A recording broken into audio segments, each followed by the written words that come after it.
Hi అండి, welcome to Nishi channel. ఈరోజు మన వీడియోలో నోరూరించి అల్లం నిల్వ పచ్చడిని ఎలా చేసుకోవాలో చూపించబోతున్నాను. ఇలా మనం అల్లం పచ్చడిని ఒకసారి చేసి పెట్టుకున్నామంటే ఏ బ్రేక్ఫాస్ట్లోకైనా చాలా రుచిగా ఉంటుంది.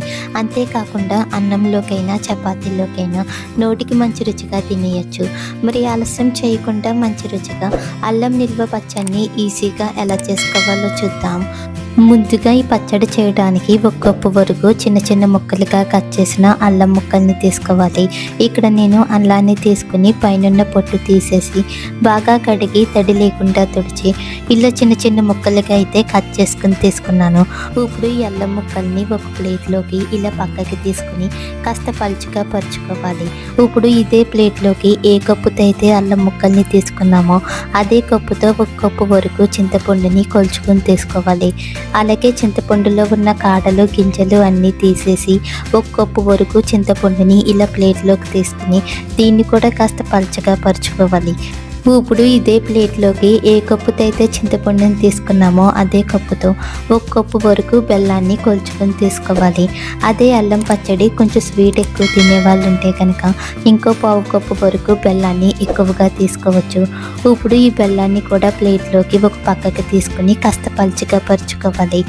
ఇలా బెల్లాన్ని పరిచాక ఇప్పుడు ఈ ప్లేట్ని 1 గంట పాటు ఎండలో ఆరబెట్టుకోవాలి. లేదా కనీసం ఫ్యాన్ కింద ఆరబెట్టుకున్నా సరిపోతుంది. మనం ఇలా ఆరబెట్టడం వలన ఈ బెల్లం అలాగే చింతపండు అల్లం ముక్కల్లో ఏమన్నా చెమాయింపు ఉంటే కనుక పోయి మనం ఈ అల్లం పచ్చడిని బయట పెట్టినా కూడా ఎక్కువ రోజులు పాడవకుండా నిల్వ ఉంటుంది. ఇప్పుడు స్టవ్ ఆన్ చేసి ప్యాన్లోకి 1 టేబుల్ స్పూన్ వరకు మెంతులు వేసుకుని మంటను లో ఫ్లేమ్లో పెట్టి లైట్గా ఫ్రై చేసుకోవాలి.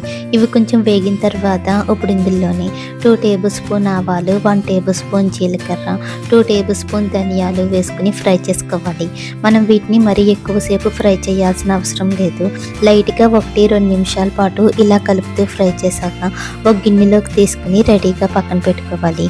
ఇప్పుడు ఇదే ప్యాన్లోకి 1-2 టేబుల్ స్పూన్ వరకు ఆయిల్ వేసుకోవాలి.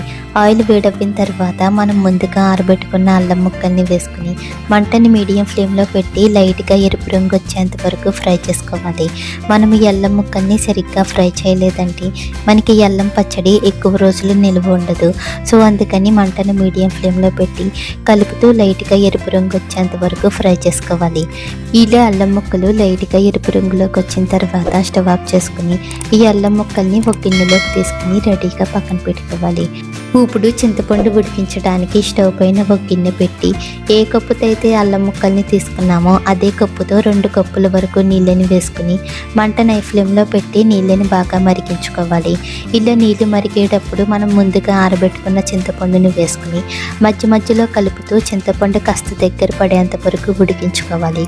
ఇలా చింతపండు కాస్త దగ్గర కంట ఉడికి కుడకటలాడేటప్పుడు స్టవ్ ఆఫ్ చేసుకుని పూర్తిగా చల్లారేంత వరకు పక్కన పెట్టుకోవాలి. ఇప్పుడు మిక్సీ గిన్నె తీసుకుని మనం ముందుగా వేపుకున్న ఆవాలు, జీలకర్ర, ధనియాలు వేసుకోవాలి. అలాగే ఏ కప్పుతో అయితే అల్లం ముక్కల్ని తీసుకున్నామో అదే కప్పుతో 1/2 కప్పు వరకు కల్లుప్పుని వేసుకోవాలి. ఇక్కడ నేను కల్లుప్పు వేస్తున్నాను కాబట్టి 1/2 కప్పు వరకు అయితే తీసుకున్నాను. అదే నార్మల్గా ఇంట్లో వాడే సాల్ట్ వేస్తే కనుక కొంచెం తగ్గించుకుని వేసుకోవాలి. మనకి కల్లుప్పు కంటే కూడా నార్మల్గా సాల్ట్ అనేది కొంచెం ఉప్పు ఎక్కువగా ఉంటుంది కాబట్టి కొంచెం తగ్గించుకుని వేసుకోవాలి. ఇలా ఉప్పు వేసిన తర్వాత వీలైనంత మెత్తగా గ్రైండ్ చేసుకుని మళ్ళీ ఇదే గిన్నెలోకి తీసుకుని రెడీగా పక్కన పెట్టుకోవాలి.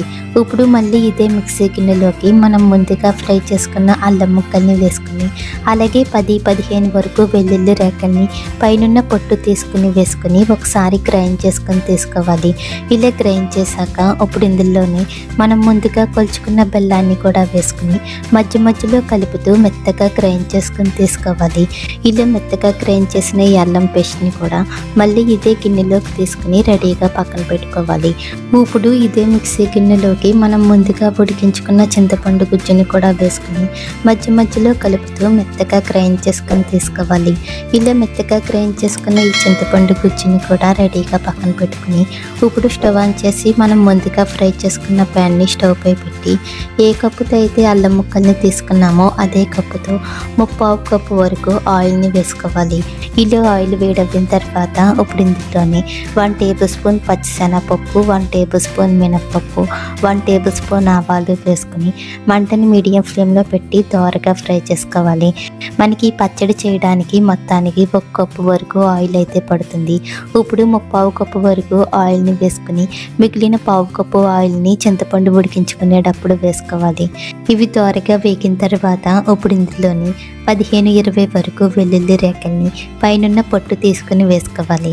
అలాగే 6-7 ఎండుమిరపకాయలని ముక్కలు చేసుకుని వేసుకుని కొద్దిగా కరివేపాకుని కూడా వేసుకుని ఫ్రై చేసుకోవాలి.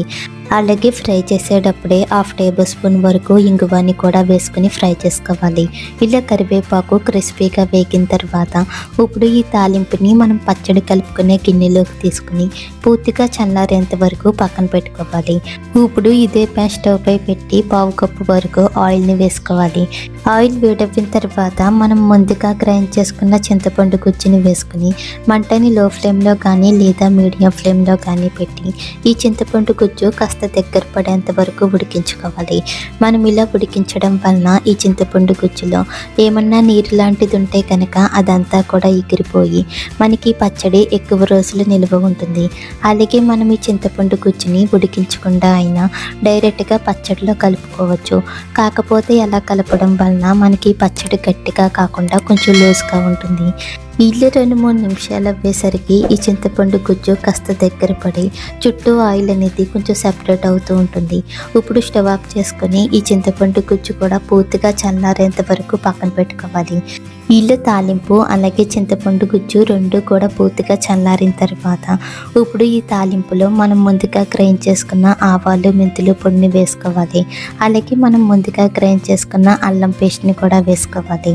ఇప్పుడు ఇందులోనే మనం ముందుగా చల్లారబెట్టుకున్న చింతపండు గుజ్జుని కూడా వేసుకోవాలి. ఇల్లు అన్నీ వేసిన తర్వాత ఇప్పుడు ఇందులోని మనం ఏ కప్పుతో అయితే అల్లం ముక్కల్ని తీసుకున్నామో అదే కప్పుతో 3/4 కప్పు వరకు కారాన్ని కూడా వేసుకొని ఒకసారి మొత్తం కలిసేలా బాగా కలుపుకోవాలి. ఇక్కడ నేను 1 కప్పు అల్లం ముక్కలకి 1 కప్పు వరకు బెల్లం తీసుకున్నాను కాబట్టి 3/4 కప్పు వరకు కారం అయితే కరెక్ట్గా సరిపోతుంది. అదే అల్లం పచ్చడి స్వీట్నెస్ ఎక్కువ తినేవాళ్ళు కొంచెం బెల్లాన్ని ఎక్కువగా తీసుకుంటే కనుక ఇంకో 1/4 కప్పు వరకు కారాన్ని ఎక్కువగా వేసుకోవాలి.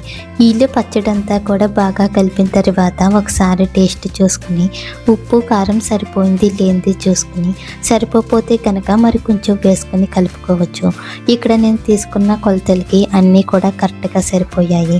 అంతే నోరూరించే అల్లం నిల్వ పచ్చడి అయితే రెడీ అయిపోయింది. ఇలా మనం చేసుకున్న ఈ పచ్చడి బ్రేక్ఫాస్ట్లోకే కాకుండా రైస్లోకి కూడా చాలా రుచిగా ఉంటుంది. మీరు కూడా ఒకసారి ఇదే కొలతలతో చేసి చూడండి. మరిన్ని టేస్టీ రెసిపీస్ కోసం మా నిషి ఛానల్ని లైక్ చేయండి, షేర్ చేయండి, సబ్స్క్రైబ్ చేసి పక్కనే ఉన్న బెల్ బటన్ని క్లిక్ చేయండి. Thank you for watching.